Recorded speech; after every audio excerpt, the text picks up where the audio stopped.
What's up everyone, James here, and in today's video we're going to be taking a look at an aquarium that I haven't talked about a lot since quite a long while ago. So bit of backstory,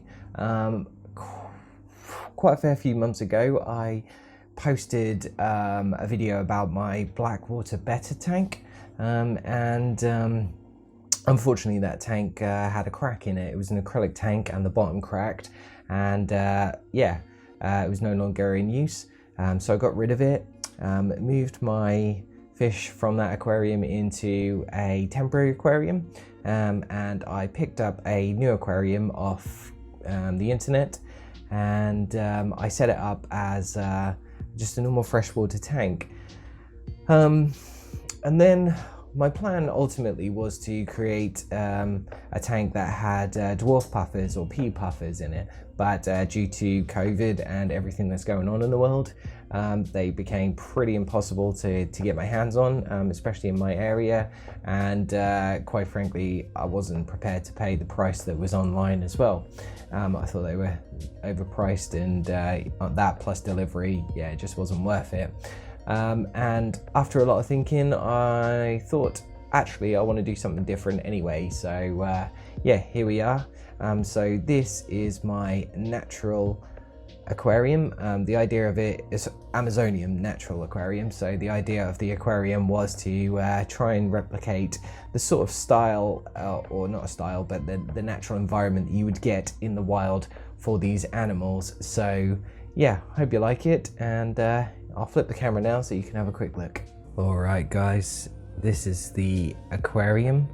As you can see, it's looking pretty awesome, if I do say so myself.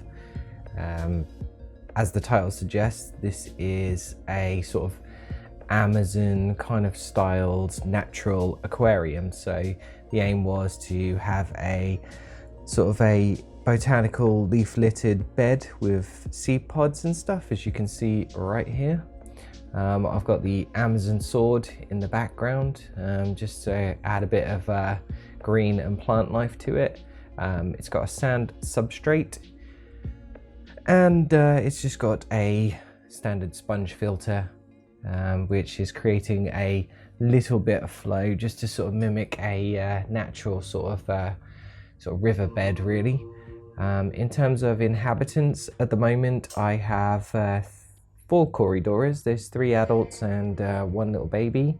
I did post on my social media the other day, because I think my Corys have actually been laying eggs in the leaf litter, so I'm hoping that there's going to be a lot more on the way.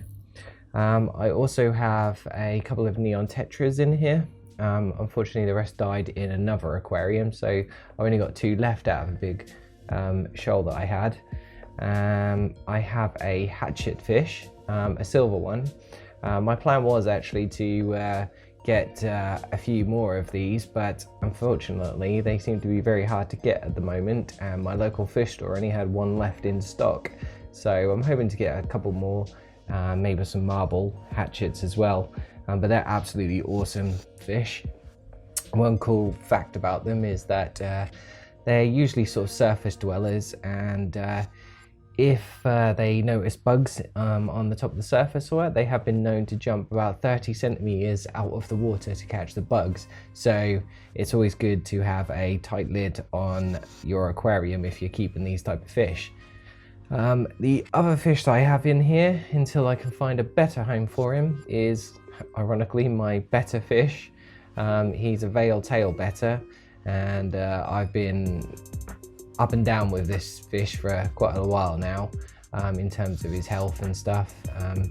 He seems to have had ick, fin rot, and I think internal parasites as well. So, but he is in this aquarium now, but I need to get rid of him. As you can see in this video, he's getting a little bit aggressive, but he used to be really good, but I think it's because he's not feeling very well that he's doing this. In terms of plants, I have the Amazon sword, and the only other thing I have in here is a Nubius nana petite, to be specific. There's a few bits growing in the wood just to sort of add a little bit of colour to the substrate. But overall, I think it looks so cool at the moment, and yeah, I'm hoping that as the leaves break down and decay, and hopefully some sort of biofilms and funguses start to grow, I'm just going to look even more natural and give it a really nice natural look as that you would see in the wild. It's a bit of a misconception that your aquariums should be pristine and very clear, when in fact in the wild they replicate a little bit more like what you're seeing here. So you probably see a lot of natural woods in the water, from branches to roots, and you'd see probably a lot of leaf litter, seed pods, that kind of thing. And obviously with all of that they leach tannins, which is what gives that tinted color. So a lot of people refer to these as like Blackwater or biotopes and stuff, but I like to call them just natural aquariums, as do some other people, just because they mimic that a little bit as you would in nature. I do actually have 3 Amano shrimps somewhere in there. I've added them a couple of weeks back, and I've seen them once since adding them. So God knows where they're hiding. I can only assume underneath all the driftwood or the leaf litter.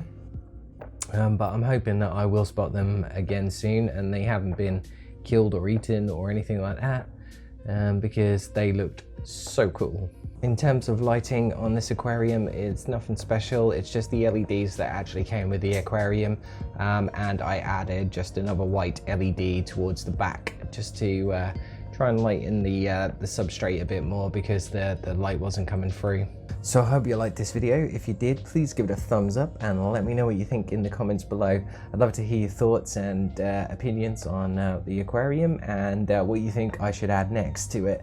Hopefully it's just as time goes on, it's gonna start to mature, and I'm hoping to build it in its own little ecosystem, really. Yeah, so it's really exciting stuff, and I'll definitely be keeping post with updates on the aquarium, just so you guys can see what it's all about. And until next time, you stay safe.